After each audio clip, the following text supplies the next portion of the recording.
air, earth, fire, loyalty. Long ago, the 4 wives lived together in harmony.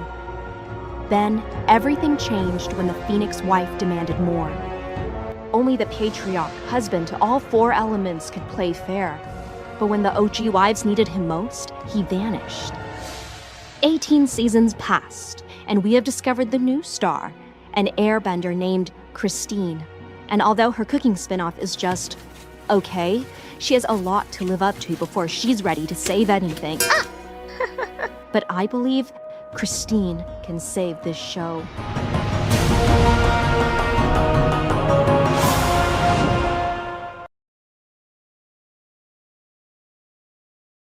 Hello, welcome back to the channel. My name is Angie, this is my husband Tim, and we are recapping from Robyn and Kody's heated driveway. I'm not sure if this was installed before or after those two had their conversation, but that would have been helpful. That way they wouldn't have to truck through the snow on the way back to their house. I mean, they could write it off as a business expense. They can even write off the house as a filming location. And the children as props. Not really an announcement. I'm wearing headphones because this is the second time we ran through this recap. The first time the audio was so bad, even though we did a pre-test and everything, and when we went to listen to the real thing, there was just too much noise and our voices were so faint. Yeah, it was shot. There was much crying and gnashing of teeth. So I need headphones so that I can actually hear in real time if the audio sucks. Post-editing Angie here. I want to get ahead of this while I'm at the beginning of the recap. The headphones I am wearing does have a mic, but the one I'm speaking through is attached to my shirt. You can't see it since I have a dark shirt.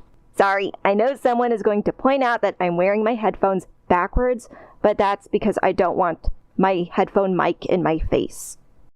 So I want to preface this video by saying I included a bunch of clips that I felt relate to the topics discussed in the episode. One of these clips does include Garrison, so if that is not something you want to watch at the moment, I totally understand that. I have chapters in place so that you can skip over certain parts. That clip will be in the part where Kody is talking to Robyn in the snow. Fair enough. Also, thank you for all the kind comments. I'm getting a lot more now that the season is gearing up. I'll only be able to respond to the first 10 I read. Even more fair enough. So let's start the recap. For the first time, totally. Sister Wives Season 19, Episode 4, How the Mighty Have Fallen. I don't know anybody in this show being mighty, so... I'm not sure who it was supposed to allude to. Maybe Maddie? She used to be the golden child and now she hates Kody. I mean, I wouldn't call that falling. I would call that more of a rising energy. Maybe it's about Meri? Now she's not going to Robyn and Kody's house for any events at all? I mean, who are we kidding? It's supposed to be Kody, right? Probably. Because it's stroking his ego or something. I don't know. We picked up from where we were in the last episode. Mykelti and Christine are with the babies. Tony has made his wife a large taco for breakfast. It looked really good. We totally didn't just go to a Mexican restaurant entirely because Angie was tempted by Mexican breakfast. I tend to do that every time I watch Sister Wives.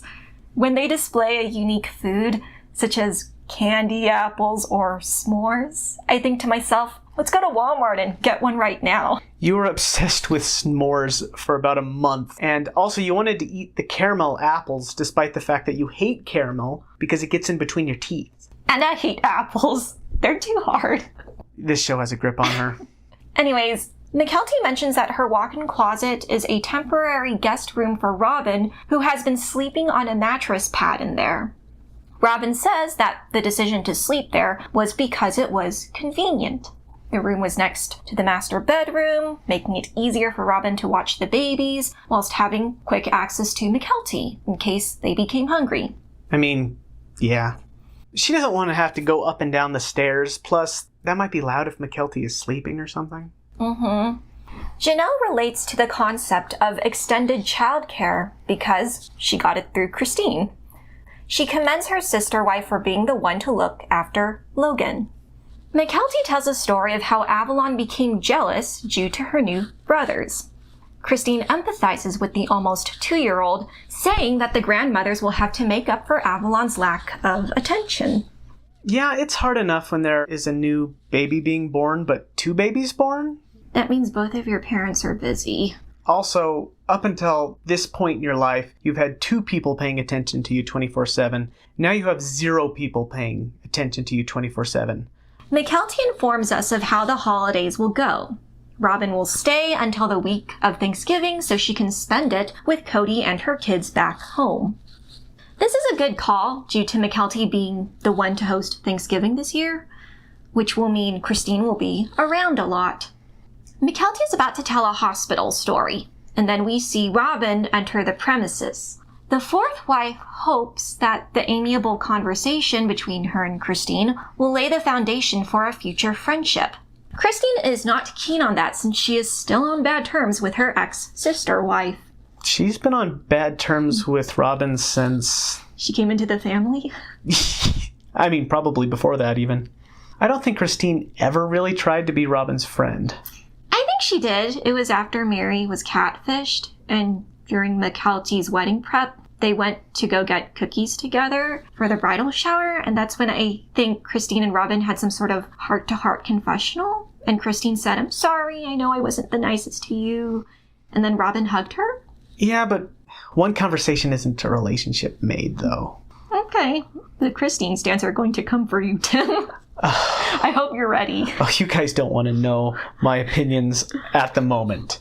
If you guys knew my pure, unfiltered opinions of each of the adults of the Brown family, you guys would probably roast me alive. He doesn't like any of these people. Well, no, generally speaking, I think that they're all pretty obnoxious and are not great at considering the needs of their children. And it's just which one of the heads bobs up higher than the rest at any period of time. You guys don't want to know who I think is highest up at the moment. It's not Kody, is it? I mean, no, God, of course not. Just above Christine. That's a joke. He's not that bad. None of them are worse than Kody. So you can take that. Tony commends Robyn's foresight when taking care of the twins. He shares a funny story when his bonus mother-in-law had to go through several diapers due to one of the boys constantly pooping. Yeah, that's typical. Mykelti lauds both her mothers for setting their qualms aside to help her during this critical time. The new mother of 3 is beaming as she relays all of this. Mykelti just likes the attention. We'll get more into this in the next episode. Wait, is it a Mykelti-focused episode? According to that video description, Mykelti is going to discuss the joys of eating your placenta. Okay, show over. I am not looking forward to next week's episode. I'm just telling you that right now. Okay, guys, no more recaps. That's over. It's done. Mykelti killed it. She said that she eats it in capsule form, as if that makes it any better. That's a super common thing for... Okay, no offense to any viewers that really believe in the powdering your placenta in order to eat it, but don't. We watch more interaction between the 3 mothers. Robyn laments that Christine isn't in the same frame of mind of wanting to be friends. I felt bad for Robyn. I've been in that same position of being eager to form close-knit bonds with several people in my family, and when they don't feel the same way, it hurts. Granted, Robyn should probably look at the root as to why Christine doesn't want to be her friend.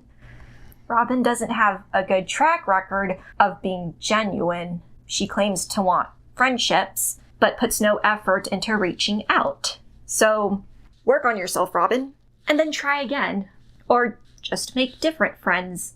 It doesn't have to be with these women. That would probably be for the best. I get the feeling that Robyn's not good at making friends. Yeah? She might be a little socially anxious. Yeah, I can see that. I mean, look at Kody. The friends that we see him with are the ones he's had for 25 years. I don't think he's made new friends ever since coming out on TV. or that most of his friends are the guy that comes to hook up your internet connection. I'm just saying that his connection with these guys is tenuous at best. Are you talking about the dirt mover guy? I completely forgot about him. It's difficult to imagine Kody having real friends because he's so awkward with them on the show. We fast forward a little. Robyn is about to leave for Flagstaff. She is reluctant to drive home since she loves her grandson so much. Robyn does seem to be livelier after being away from Kody for the last couple days. Just to make a quick point about her looking so rejuvenated not being around Kody. Cody's a total emotional vampire. Mm-hmm. He sucks the life out of people. You could see Robyn de-age 15 years after being away for half a week. It's a shame that this sort of enthusiasm for Archer and Ace doesn't last, because word has it, Robyn and Mykelti had a falling out. I guess the only time Robyn's gung-ho about visiting her grandchildren is when they're newborns, which is sad. The thing about this family is that it's hard to make sense of what's happening because tiny little things happen that will change the whole dynamic of the family in a dramatic way. And the people who watch this show just have to try to retroactively piece everything together, which is frustrating. And very difficult. You have to keep on thinking up theories as to explain why people said this on the show or did this in a podcast. In order to view this show, you have to dig deep and do a lot of work as to why these people act the way they do. Mm-hmm. Kody comments that these familial struggles are unlike anything they've been through before. He then says something strange. He thinks that the arrival of the twins will, quote, give their family something special that will heal this wound of his. I don't know why having twins would heal anything. Maddie is pregnant with her third, and Kody has definitely not expressed any desire to see her. Axel, nor EVK, definitely not Joey, because apparently he doesn't even know about her existence. Maddie's 2 kids are clearly not important enough to heal their family. Why are Mykelti's kids so special? I don't get it. I mean, this is behavior we've seen Kody display in the past. What, when Solomon was born? Yeah, he made a huge deal about truly not being the little one anymore. He thought that was going to bind everyone together? Yeah. Kody has an unhealthy fixation on reproduction. I think we've all figured that out by now. He thinks that a new baby is going to be a magic bomb that will solve everything, which that's kind of how he was raised in their sect, which is... if something's bad, get another wife, have another baby. That'll solve everything. That's going to make everyone stop being and it never works. I mean, Kody has said it before, where he said that the polygamous lifestyle was really brutal and that there were so many kids being born, so they provided somewhat of a distraction, so they didn't have to focus on the real issues. Yeah, I can definitely see that. Commercial break, and we get 3 establishing shots denoting where the Thanksgivings will be this year. Janelle will be in Las Vegas, Christine is in Salt Lake, the rest will be in Flagstaff. Meri explains why she wasn't filmed for any Thanksgiving footage this season. She had plans to be in California. That didn't pan out. She says Robyn did reach out to her, but Meri didn't take her up on the invite due to not wanting to be the third wheel. I can understand this. I wouldn't want to be the third wheel. In fact, I was thinking why Meri even went to Robyn and Kody's house for Thanksgiving and Christmas last year. I guess she was still thinking Kody and her could be an item? I guess at this point, inviting Meri to family activities is kind of a... pity move? Yeah, an act of charity? Mercy, even? Almost as if Meri is the old widow down the street. Oh, that's really sad. I'll get more into that. Okay. We hear Kody's account of Meri ruining his and Robyn's holidays. This is due to Robyn purposefully not being affectionate with Kody when any wives or ex-wives are present. This is the exact sentiment Kody was complaining about during the Christmas episode. It's probably very awkward for Meri. This is mine and Robyn's house. Robyn and I always have to tone down our romantic tension completely. I know that it's different for Meri and Kody. Out of respect for her and out of love for her, I'm careful. Kody doesn't hide things well, and I'm well aware. It's kind of like being the other woman. And in that clip, Kody says that he hates Meri being there on Christmas because he and Robyn have to tone down their humping by a lot. You said it, we were all thinking it. If you invited somebody to our Christmas celebration that would just glare at us whenever we displayed any sort of affection for each other, I would demand that they never return as well. You think Meri was glaring? Oh, yeah. She's got glaring eyes. I don't think she'd do anything to upset Kody at this point. Oh, yeah, I guess she's kind of desperate. Anyway, Kody goes on to say that Robyn is uncomfortable showing affection with other wives present. This is the same thing Christina has said about showing PDA. Living all together kiboshes intimacy. It just does. So I knew what kind of a wife I wanted to be when we all lived together, but I really couldn't be that wife because there were always other wives around. We couldn't be physically affectionate with each other except for in our rooms, our bedrooms. And every wife deserved to be loved in her kitchen, in our living room, and wherever, outside. You could never really be an intimate couple because there was always a chance that another wife could and would and did walk in. After watching this show for so many years, I can't be the only person who's trying to figure out whether or not there's a way to theoretically make polygamy work. I'm not sure the weird repression angle is the way to go. Yeah, Robyn is just following the rules that she agreed to when she joined the family, which is no physical affection with Kody. And of course, Kody is trying to rewrite those rules now because they make his life slightly less wonderful. I guess. I think the season before Christine left, Robyn did try to change her mind about PDA a little bit. There was an instance where Robyn would say she would like to show affection in front of him. This was during that Valentine's Day episode, but I guess she's back to being very cautious again.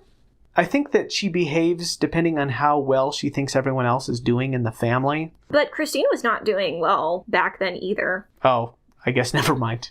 There goes that theory. Over at Utah again, Mykelti is, of course, hosting the event. In attendance are her and Tony, Tony's parents and siblings, Aspen, Mitch, Gwendolyn, her girlfriend Beatrice, aka Bea, Isabel, Truly, and Christine. Janelle gives us the scoop of what's happening in Las Vegas. They show Logan and Michelle's couple picture and their names, which is weird because those two were completely anonymous last episode. But I guess they're fine with keeping their identities for Thanksgiving. I think Logan and Michelle just didn't want cameras and all that at their wedding to financially support their parents. And weddings are more personal, so I get it. The former second wife discloses that she will be celebrating in Logan and Michelle's household this year. With her are Hunter and Peyton. The three seem to be preparing something in the kitchen. Janelle states that she sees Peyton as one of her sons due to her and Christine raising their kids together. Christine says that polygamy has given her only son a lot of brothers to bond with. I'm thinking another reason Peyton is spending Thanksgiving with Janelle's family is because Gwendolyn has said several times that she doesn't want to be in the same room as him. So if she's spending it at Mykelti's, that automatically means Peyton has to go somewhere else. I can sort of understand the tension. It's not my place to speak on it, so I'll just leave it at that. It's another one of those sister-wife mysteries. All the adults take a trip down memory lane. The giant Thanksgiving feast used to be the event of the year. Whenever it's a Thanksgiving episode, the editors always cut to that very same Thanksgiving episode from season 10. I'm just sad about that. This is what our family has turned into. Our holidays are not the big family function that they used to be. It's just sad. We've had a lot of crazy Thanksgivings. But one year in Las Vegas, we had a lot of extended family. And I think we must have had 79 or 80 people at that Thanksgiving. It filled the entire room with people and tables. I love my children and we're having a nice time, but I miss the family. I miss the big experience. Hey, listen, very exciting to have all you here for Thanksgiving. This is a very nice layout. Thank you, ladies, for this setup, all the food that's been cooked. It's very nice. Thanksgiving was always such a big deal when we were all together as a family. We'd have 50 people over. Like, we never had Thanksgiving that was small. They did it at least 3 times. There's probably a lot more I'm not including. We know, Puddle Monkey, they used to be big, Now they're small. There was so many people there. Just how does he fit them all in? And again, who's the one hosting everything? It's Kody. Thanksgiving is basically the day of the year where everyone just tells Kody how great he is. So I guess it's no wonder that it's his favorite holiday. He does like to be the center of all the commotion. It's all about power and ego. He likes Thanksgiving because all of his relatives, everyone he knows, shows up at his house where he can show off how successful and rich and famous he is. And everyone kisses his... Well, now Kody is just with his Robyn family.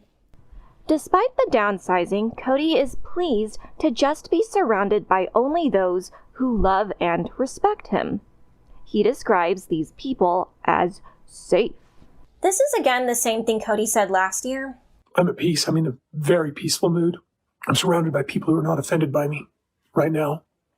More than anything, I am grateful right now for where I'm at and that I have love and devotion with a portion of my family. And I hope that I can get more of that from more of my family as we move on. As weird as it sounds, Kody's reaction to all this stuff gives me PTSD vibes. He's trying to avoid something unpleasant that happened to him in the past. And he's going full-on paranoid in order to prevent it from happening again. I mean, I know it's weird to lump it in with PTSD because the reason for his paranoia is his own. I think it's because he's afraid of someone trying to hold him accountable. And so it's less PTSD and more of he's a coward. Yeah. Another thing I noticed when they showed the clip of Robyn, Kody, and their kids at Thanksgiving, I thought Ariella looked younger than when we last saw her during the family game night. So they must have filmed this out of order. What? They've never done that before, ever. Don't you know? Christine married David before she had even met him. Touché. Yeah, that's definitely what happened. And the show is not good at hiding it either. Anyways, back to Meri. Janelle was actually surprised when she learned her ex-sister wife would be alone for the holidays. As Janelle expresses this, you can see Meri sweeping her front yard wearing a LuLaRoe shirt that says, "Not for everybody." True words. Have never been spoken. Meri gives us the very unfortunate news in that she spent Thanksgiving just catching up on work and chores. Later in the episode, we find out that she was actually sick. I don't know why Meri changed her story, because that's a very legitimate reason to not go to someone else's house. I think Janelle's probably surprised that Meri is alone, either because Janelle is completely ignorant of just how much deterioration has happened between Kody, Robyn, and the Meri team, or because Meri does have so many business friends. That she assumes she'd just be spending it with one of them? Yeah, and she's got plenty of money and time to fly around the country. So, I'm guessing Meri got sick super last minute. I think that makes the most sense. Robyn explained that Meri wasn't honest with her. Meri told Robyn her intentions to spend time with Leon for Thanksgiving, but obviously that didn't work out. I'm guessing this was the California trip that fell through. Robyn felt bad Meri didn't notify anyone that things had changed. Meri says that during April she made the decision to not spend any more holidays with Kody. I'm guessing the impetus for this decision was because of their abysmal anniversary dinner, because their anniversary was in April. Was that the one with the lemons? Yes, the one at Denny's. Why is he squeezing all the lemons?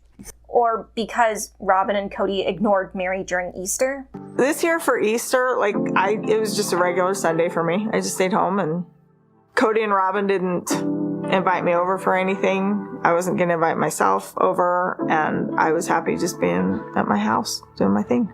It seems that at this point, Meri feels like she's a burden. She will not reach out anymore because she feels unwanted by everyone. I'm pretty sure Logan would have extended an invitation if he knew that Meri wasn't doing anything. It's strange. We all hate Kody, and we can list all of the reasons why Kody's terrible, but Meri is probably the most isolated of anybody, but it should be Kody. He should be put in solitary confinement. I mean, yeah. Kody does his same song and dance. He repeats that he hopes things will be better. I don't know what to tell you, Kody. Season after season, Holiday after major holiday, you keep saying you want your family, but you continue to do jacka. Either take steps to contact your kids or stop making a show about you constantly complaining about them. Because that's what he does in this episode. He goes, I'm happy for the hope that things will get better. AKA, I'm going to keep procrastinating this. Well, I think it's because his perspective that there's nothing he should do. Everyone else needs to work on themselves and then come back to him. And that's when he will forgive them all, at which point the family will be whole once again. So his hope is that his children will change and learn from their mistakes. He's delusional. We segue over to Christine.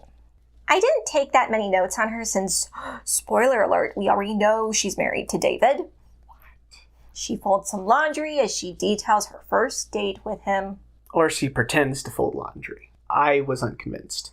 She and him were on a dating site meant for people with children. Their first meetup was at some breakfast place, probably a Waffle Love or Penny Ann's. I'm trying to think of breakfast restaurants in Salt Lake. I mean, if he's trying to be impressive, Penny Ann, and if he's less impressive, it's probably a Waffle Love. Waffle Love is so expensive. Tim broke 3 forks trying to eat a waffle. And it was because it was overcooked.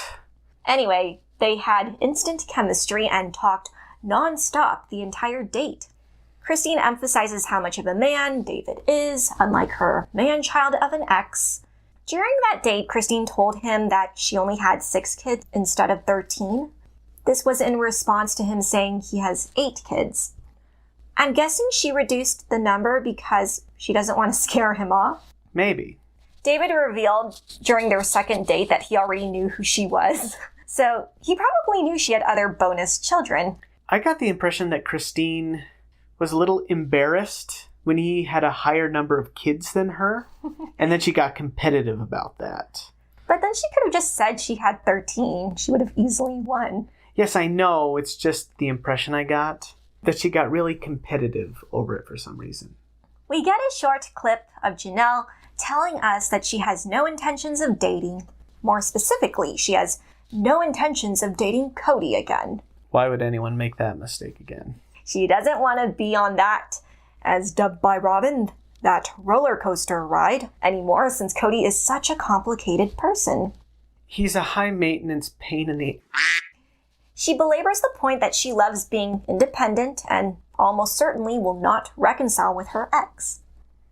It's kind of a miracle that Janelle wanted to have a relationship with him in the first place.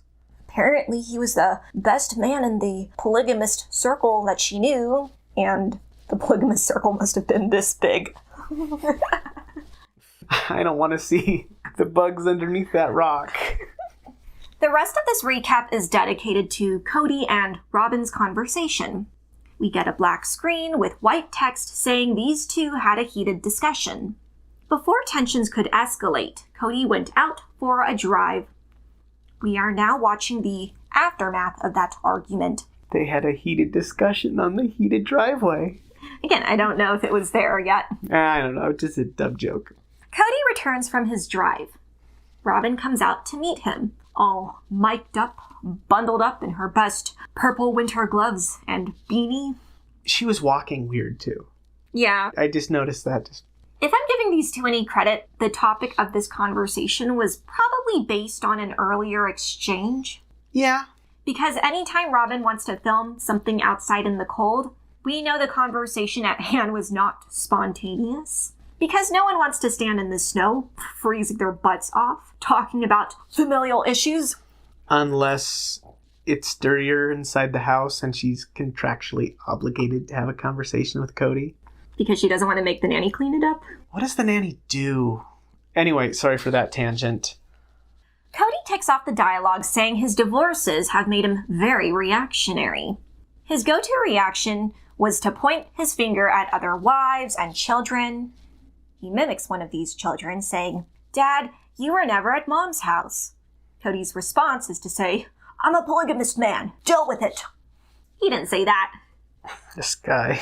He said, "I have 4 wives. Then Mom you accused me of spending more time with also blamed me for spending more time with your mom." We all know that they were getting less time than they were entitled to with Kody because he did demonstrably spend more time at Robyn's house. Kody's pathetic excuses are all easily disproven or dismissed. Robyn is upset that Kody has not made efforts to be a better parent. This topic triggers the very lazy man. Ooh, he's so easily triggered. He refuses to put these people above his relationship with Robyn. This was strange. Kody thinks there is an inverted relationship where if he has a healthy connection with his children, then he is sacrificing his marriage. I don't even know where to begin with him. Yeah, the whole thing is stupid from top to bottom. I don't think that Kody understands Robyn nearly as well as Robyn understands Kody, and it's clear that in order for Robyn to have a healthy relationship with Kody, Kody needs to have a healthy relationship with his bio children. But Kody is under the misapprehension that the only way he can have a positive relationship with Robyn is if he throws everyone else under the bus. Exactly. Kody doesn't realize that he's jeopardizing the only relationship he values because he is abandoning the relationship with his children. This man is an imbecile. Absolutely. Goldilocks goes, I'm not doing that, okay? And by that, he means working on his relationships. This is coming from the man who kept whining that he isn't in full fellowship with his family anymore. Just to clarify, when Kody says, I want to be in full fellowship with the kids that I'm on the outs with, that term fellowship is used in Mormonism when a person is allowed to participate in all aspects of the religion. When they're not in full fellowship, they're not allowed in other activities, such as participating in temple ordinances or taking the sacrament. Or praying in public. It's weird. They don't allow you to do the opening prayer? No, they won't let you pray in any sort of official capacity if you're not in full fellowship. Interesting. Anyways, moving on. Robyn implores her husband to just call his kids. Kody is stubborn, saying how betrayed he felt during Logan's wedding. A lot of the children refused to engage with him. Maddie even shielded her kids away from Kody. More so than that, he didn't even realize she was 6 months pregnant. Yeah, you dropped the ball here, Kody. Again, in Maddie's November 2023 podcast interview, she explains why she and her family, meaning Caleb and her children, are distant from her father. My mom is very involved in their life, Right. and so is Christine. And they make a lot of effort to be involved in their life. And my siblings who are involved in their life, they make an effort. And to me, I'm not going to make you make an effort. If you want to have an involvement in their life, you need to make the effort because they're amazing. And it is such an opportunity to be involved in their life. Yeah. Do they know who your dad is? Would they recognize him? They don't. They don't recognize him. Like I said, if you want to make an effort with my kids, I am not going to hold the door for you as long as you're a healthy, sane person. I'm not going to force you to have a relationship with them because, like, they are a gift and they are so amazing and so hilarious. And he knows everything there is to know about tornadoes and fires. I would not force you to have a relationship with him and then him. Because you're not there. Yeah. Yeah. When I stop forcing that relationship or stop making that relationship happen or something happens and you're not there, I can't explain that to a 6-year-old without their feeling is getting hurt. Where there's unnecessary heartache, I'm not going to put that in their life. I am probably going to ruffle some feathers saying this, but I don't think just because you're family, you are entitled to a relationship with my children. And I'm very loyal and I love hard. So it takes me a lot to be, yo, you're toxic. That's on you, Kody. This man is so insecure. It's really pathetic. It's especially pathetic when he tries to hide his insecurities behind his macho man persona. Janelle expounds on this, saying Kody has not seen Maddie in person since season 14. And that was right after she named her kid after him. I get the impression that these kids are constantly trying to reconnect with their father through these large displays, such as officiating their wedding or naming their children after him. and they're not enough. I think that Madison naming her daughter after Kody was a desperate attempt to try to connect with her father, and it didn't work. Janelle once said that Madison told her mom that she thought Kody's soulmates were his children. She very well could have believed that because I guess Kody was pretending to be a good father. Yeah. Most of Janelle's kids are angry at their dad for having completely ditched them. Kody then gives us the most egregious excuse for not being a grandparent. It is unfair to expect him to be present in these small children's lives, especially after their parents moved to the East Coast. Oof, shouldn't have said that. And I will just remind Kody that Maddie and Caleb moved their lives to be near family in Vegas, and you are the one who moved away from them. Granted, there are grandparents that don't live close to their grandchildren. I can see how a grandparent would only see their grandchildren maybe once a year. My in-laws visit all their kids at least once a year, and none of us have children yet. Yeah. But Kody hasn't seen EVK and Axel for almost 4 years. He excuses himself, saying he has a job here in Flagstaff, so he can't just travel willy-nilly. Prove it. Prove to us you have a job, employment, let alone one that prevents you from leaving Flagstaff, of all places. Is he referring to this reality TV show as his job? Because the camera crew will follow him anywhere for a storyline. Which they would desperately beg for. Or is he talking about his side hustle? It shouldn't be the cameos either, because you can film those anywhere. This is the truest mystery of Sister Wives. What does the Kody do? Kody then gives us a paradox. He declares to Robyn that the only sin he is guilty of committing is not falling madly in love with his children's mothers. He then tells her that he was angry when Maddie called up her mom saying, "Dad doesn't love you." This guy is losing his mind. He can't even keep things straight within the same statement. In this instance, I think he's annoyed that the words he said got back to Janelle. Then don't say them in the first place. Good grief, Kody. Yeah. Such a dumb... Robyn suggests talking to Maddie. Kody maintains that that's an impossibility due to his daughter just wanting to fish for gossip.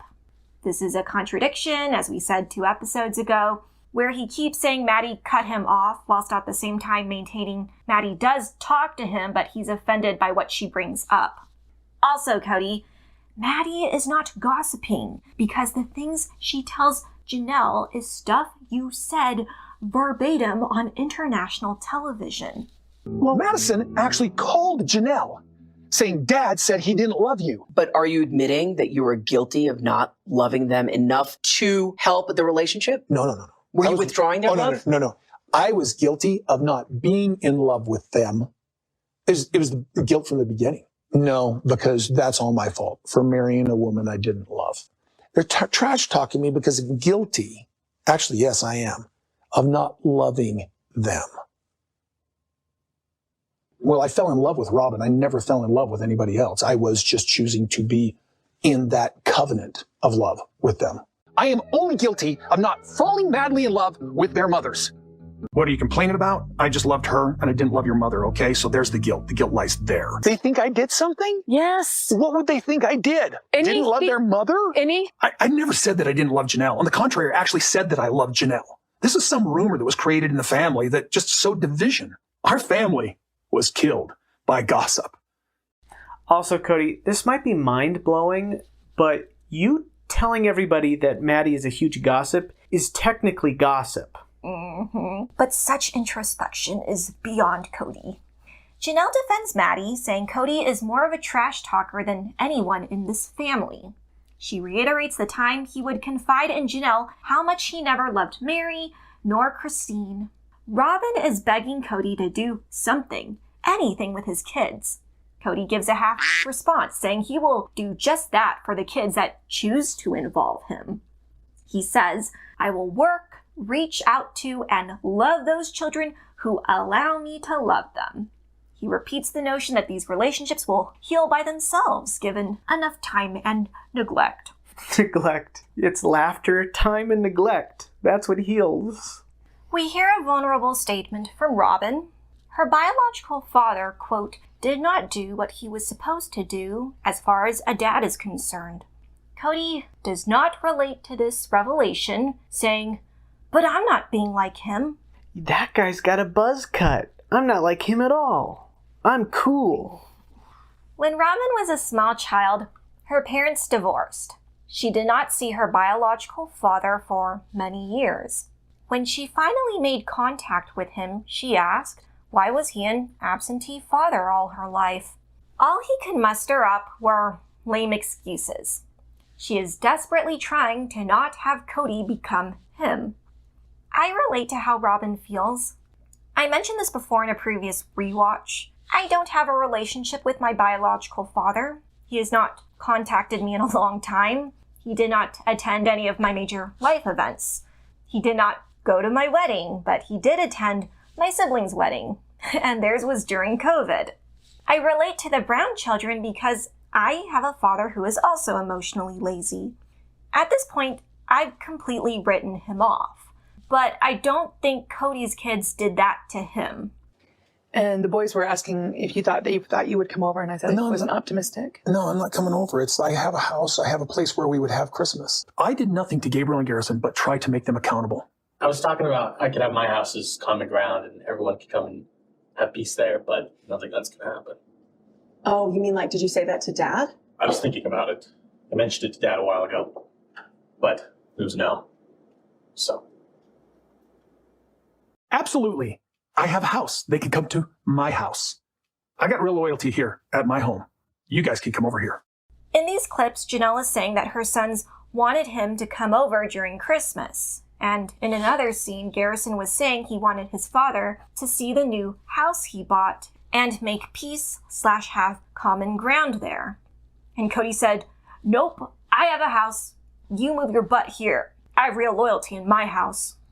Kody, you Kody. What Kody says and what Kody means are two very different things. He says that he wants his kids to give him a chance, or that he wants his kids to love and to respect him. But what he's actually saying is that he wants his kids to come crawling on their knees and beg for his forgiveness for all their disrespect and disloyalty.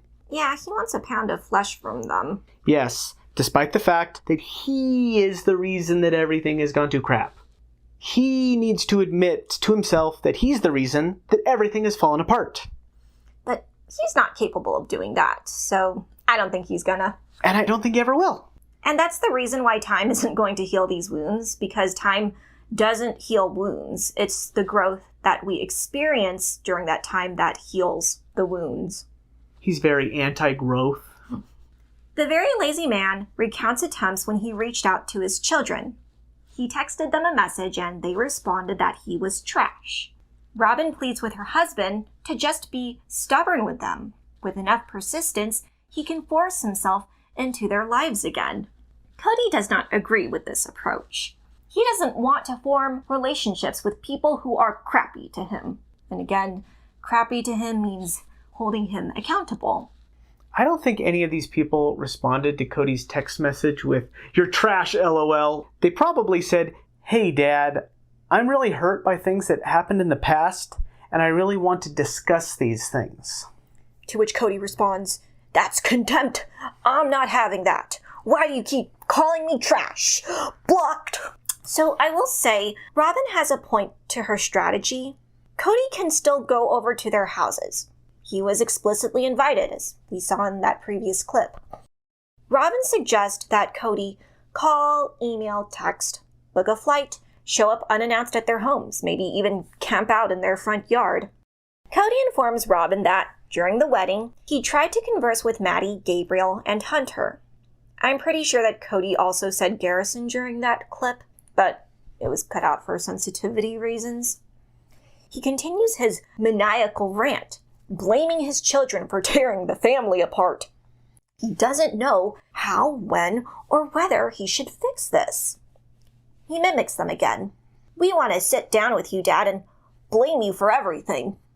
Robyn asserts, "Well, I'm having a hard time not feeling like I'm losing respect for you. Understandable. Kody declares that he is guiltless, except for the crime of not loving these women. Again, he professed the exact opposite thing 2 minutes ago. He continues meandering. What I noticed is that he's not taking the kids seriously, because he keeps thinking that all the kids are mad at him for the sole reason that he does not love their mothers. There is more to it than that. Peyton said last season that all his siblings had their individual reason as to why they disliked their dad. Like, what do you think about that? I've got my own issues with dad. Look at their own issues with dad. I think their own issues with dad. Sorry, I didn't, I know. No, Mom, it's okay. They're making up stories in their mind because they're not talking to me. So everybody's got some story about how dad's a bad guy. But in the scene, Kody is lumping their grievances into one answer, that he didn't fall in love with their mothers, which is still a very valid reason to cut ties off with your father, but life is usually not that simple. Yeah. I mean, Kody, regardless of whether or not you loved their mothers, that's not the issue. The issue is, did you give these kids the time, love, and attention that they deserve from their biological father, whom they loved? And the answer is no. The fatal error Kody keeps making is that he keeps bringing the wives into his relationship with his children. In a last-ditch effort to not have to call his kids, Kody then tries to lump Robyn in with himself, saying the kids are also blaming her.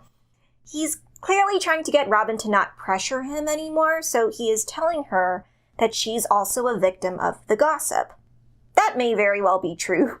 I think the preview for next episode with Gabriel sort of delves into that. But Kody's not trying to support Robyn. He's using her in order to sidestep his responsibilities. Yeah, if he actually cared about the perception of Robyn, then he would try to have a relationship with his children. Yeah, it's so two-faced. The desperate woman then tries to have Kody see beyond his perspective, saying 3 divorces are tough on children. They're either caught up in it, or they're being fed one narrative. Which is true, even about your own children, Robyn.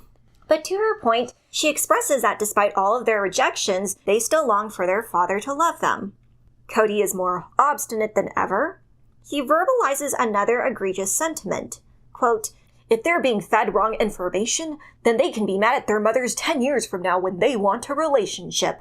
I'm not exactly sure what Kody was getting at here.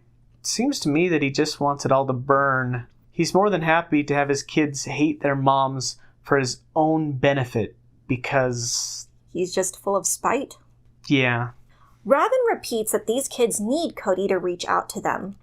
Kody puts his foot down, saying that he will reach out to the kids that reach out to him first. That's not what reach out means, Kody. His exact words were he'd be in contact with those who pick up the phone and call him, or answer when he calls and not hold him accountable. Which will never happen, Kody. And it's less likely to happen every day that you put it off. He then says something very disturbing. He says, quote, there's a whirlwind of disappointment. My kids say, well, Dad screwed up. Right, I did screw up. I gave up. He does this action where he's washing his hands of it, I guess a reference to Pontius Pilate. Yeah. I gave up on love because it wasn't enough love. The kids will tell you that that's Dad's fault, so blame him. And that's fine. Just don't bring contempt into the conversation. Yeah, you can see that Kody really deep down on some level probably sees that he's the reason that things are bad, but that he's desperately trying to prop himself up. He's being delusional. There's no multiverse where any of his children would want to speak with him without bringing up a grievance. That's called being fake. That's what Kody's good at. It's the act. Oh, the performance? The performance. Well, Kody, would you rather have a surface-level relationship, or would you rather help your kids heal? I think we both know the answer to that question is a surface-level relationship. That may be why Kody's mad at everybody, because he's been putting on a performance, and they're not. And that pisses him off. You need to shut up and act like you love me, and that you're not mad at me. Because that's what I've been doing for the last 30 years. This is all Kody's fault. He admits that whenever anyone opens up to him, he lashes out immediately. The deluded man says, "When the time is right, and when I'm in the mood for it, maybe I will forgive these people." He continues on, saying it takes a lot for him to be in the mindset of forgiveness. Robyn suggests praying fervently to God. This line where Kody says that he feels bad, that when people come at him, he immediately lashes out at them, made me think maybe this guy is actually introspecting a little bit. He feels bad about the fact that he's so emotionally weak. Triggered. Yeah, triggered, that he can't help but lash out. And then I'm thinking, oh man, maybe Kody's getting it. And then he says, I lash out because I haven't forgiven them. Kody, you almost had it. I almost had it. So close. He rejects the suggestion of praying, saying he's more desperate than that. He's not a religious man anymore. I think he said that in the confessional, though, not to Robyn's face. The frantic woman then confesses that 13 years ago, she fell in love with the man that was a present dad. Fake. Yeah, it was a fake dad. She empathizes with the rejected father, saying he is hurt because the level of disdain from the kids does not match his actions. And I will say, repeating again and again that you don't love your child's mother has a lot to do with the disdain. No child wants to hear that they only exist because their parent pretended to be in love. I don't understand why Kody doesn't get how hurtful that is. That is your crime, Kody. And it's a really damning one. You should talk about that. He throws a hard ball at Robyn again. Do you know anyone who has gone through 3 divorces in 2 years? He begs Robyn to not pity him. He brings up her bio dad. Robyn tells us that this person was absent her entire life. He did not fight to have a relationship with her, and to this day is still apathetic about her presence. Every now and again he'll be in contact saying he loves her, but those empty words don't make an impact because of his actions. Or lack thereof. Kody carries on, saying most of his bio kids are colluding with one another. They're not colluding, they're corroborating. They are expressing their lived experiences only to find out that other people have those shared experiences. They're not getting together to make up stories, Kody. So Robyn tells him that these kids are looking at a broken picture and they are afraid of how it's going to pan out. So he needs to show empathy for them. And this is where Robyn holds Kody's face and reiterates that his children need him. He asks for some time and for Robyn to not lose respect for him. He again questions, why is all this happening to him when he did nothing to deserve this? Robyn says that some misunderstandings occurred during COVID. The children were convinced the set of rules their dad invented was also he could stay with her. I would say those rules were invented by Robyn, since Kody didn't seem to follow them himself, but she's not about to out herself. After all this talk, Kody acknowledges his 2 biggest failings as a father, when he kicked his sons out during COVID and not accompanying Isabel to her surgery. He figures that that was the beginning of the rift that would continue to grow. I don't think that would be the beginning. I would say that that would be more of a climax. It was definitely a big symptom because you don't just abandon your daughter overnight. You gotta work your way up there. Small steps of aggression over time. Yeah, because his excuses for not being with Isabel was saying no man can stay away from home and family for that long. And so that was an evolution for you, Kody, to perceive Isabel as not part of your family. I think the reason why Kody might think of that as the beginning is because... That's when Christine left? I mean, yes, it was when Christine left, but he didn't realize that he'd been neglecting his children for years up until this point. But he was still pretending. At least he thought he was still pretending. And this is when he decided to stop pretending. I don't know. I just think he's an idiot.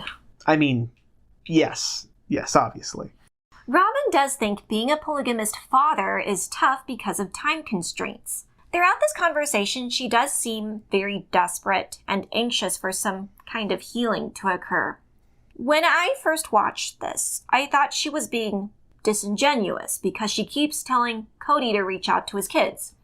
But she doesn't do that herself, as we said in the last recap.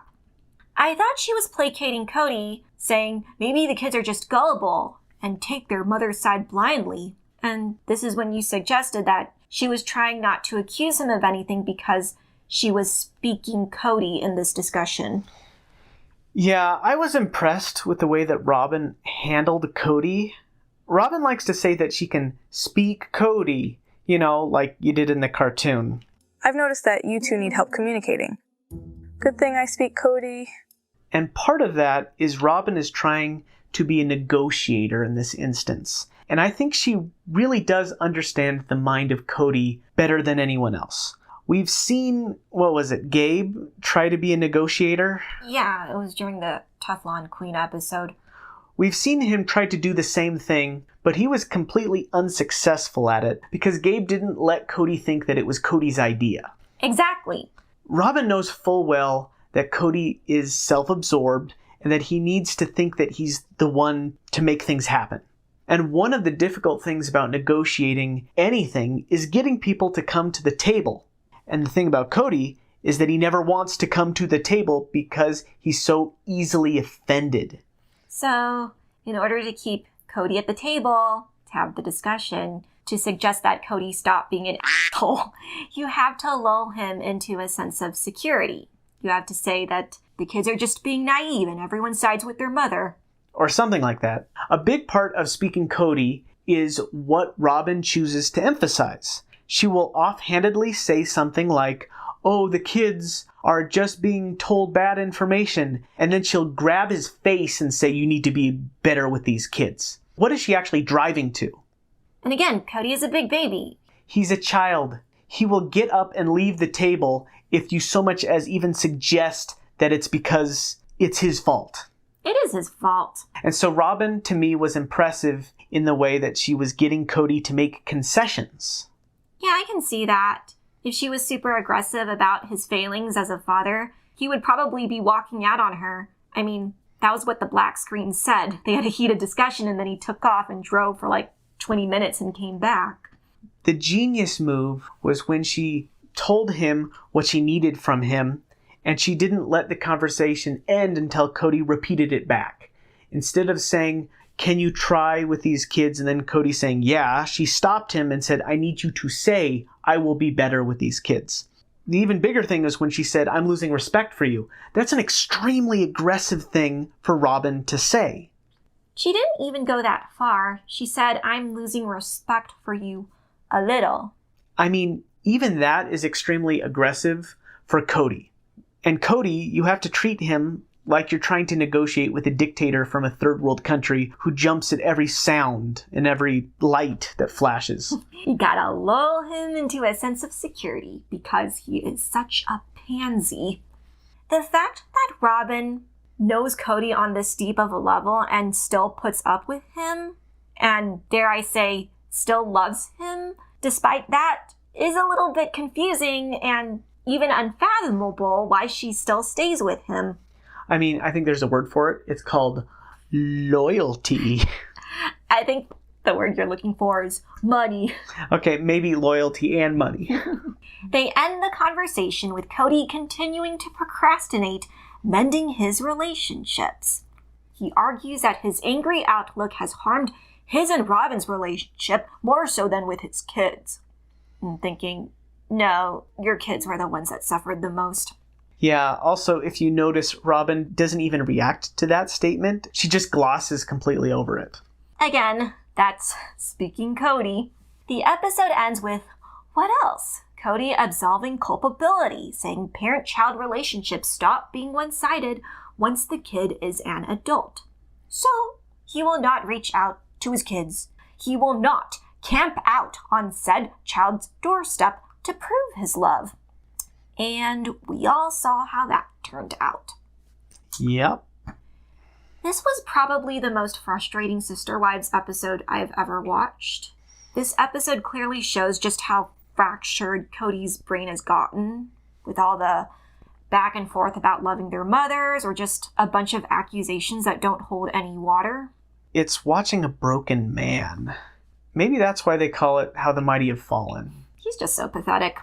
The problem is that Kody sandwiches his moments of vulnerability and honesty between statements of talking about how much his children are the problem and that he's never done anything wrong because he's an immaculate creature incapable of sin or imperfection. And he loses it. And you almost had it there, Kody, but you f***ed it up. So give us a summary. Okay. We see Robyn and Christine try to get into a grandma fight over which one of them can love Mykelti's babies better.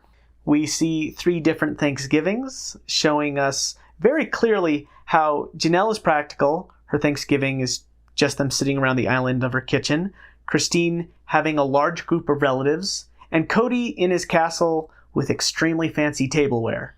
And then we get a bit about Christine talking about David, nothing new. And then we finish with a long conversation in the snow where Robyn is trying to explain to Kody that he is a jacka and Kody doesn't really pick it up. Yes, thank you, Tim. So thank you for making it all the way through. Just a reminder, don't share on Reddit. I'm too sensitive for Reddit. So we will see you next week. Bye. Bye. Well, Cody's down to one wife, and he's feeling kind of blue. Lost 3 out of 4, didn't have a clue. Says it's all their fault, but we know the score. Ain't easy being Kody, no more wives at his door. Oh, Kody, Kody, what you get yourself into? 3 wives have left you, now you ain't got a clue. Pointing fingers everywhere, but it's clear to see life as a monogamist ain't your cup of tea.